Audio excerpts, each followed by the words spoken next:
দীর্ঘ ৯ মাস পর প্রবাল দ্বীপ সেন্ট মার্টিনের বন্ধ দুয়ার খুলে গেছে। গতকাল সরকারের পক্ষ থেকে জানানো হয় যে দীর্ঘ ৯ মাস সেন্ট মার্টিনে ভ্রমণ পিপাসু পর্যটকদের যে ভ্রমণের নিষেধাজ্ঞা ছিল সেটি তুলে নেওয়া হয়েছে। কিন্তু আমরা দেখেছি গতকাল দুটি জাহাজ তৈরি ছিল, কর্ণফুলী এবং বারোয়ালিয়া। এই দুটি জাহাজ আসলে কক্সবাজার থেকে ছেড়ে যায়নি সেন্ট মার্টিনের উদ্দেশ্যে। অর্থাৎ পর্যটক না থাকার কারণেই এই জাহাজগুলো ছাড়া হয়নি।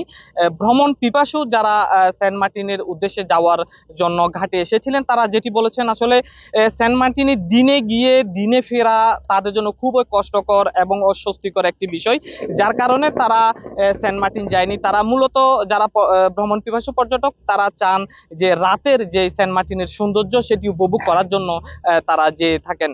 কিন্তু গতকাল আমরা দেখেছি কোনো ধরনের কোনো পর্যটক কক্সবাজার থেকে সেন্ট মার্টিনের উদ্দেশ্যে যায়নি। আমি এই মুহূর্তে আছি টেকনাফের শাহপরী দ্বীপ এলাকায়। এখান থেকে আসলে একটি স্পিড বোট যুগেই আমি সেন্ট মার্টিনের উদ্দেশ্যে রওনা হয়েছি।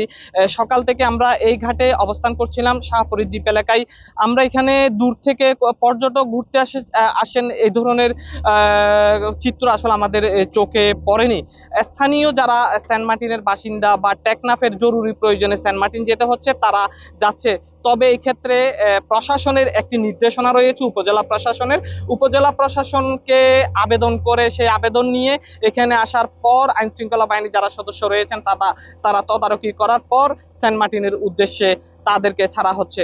আসলে একটি বিষয় না বললে নয়, আমরা এখন যেই স্পিড বোটে রয়েছে এখানে কিছু সেন্ট মার্টিনের স্থানীয় বাসিন্দা রয়েছেন, তাদের সঙ্গে আমি কথা বলেছি। তারা বলছেন আসলে দীর্ঘ ৯ মাস তাদের একটি দুর্বিষহ জীবন আসলে পাড়ি দিতে হচ্ছে, কেননা সেন্ট মার্টিনের জীবিকা নির্বাহের জন্য মূলত পর্যটন ব্যবসায়ীটি আসলে রয়েছে, এছাড়া অন্য কোনো কাজের সেখানে সুযোগ নেই।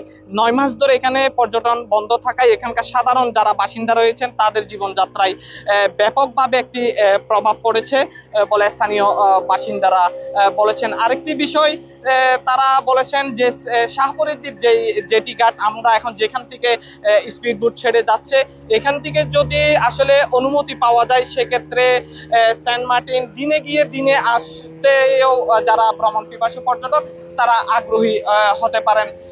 যাই হোক, এই ছিল আমার কাছে আসলে সেন্ট মার্টিনের উদ্দেশ্যে শাহপরী দ্বীপ এলাকা থেকে পর্যটনের সর্বশেষ।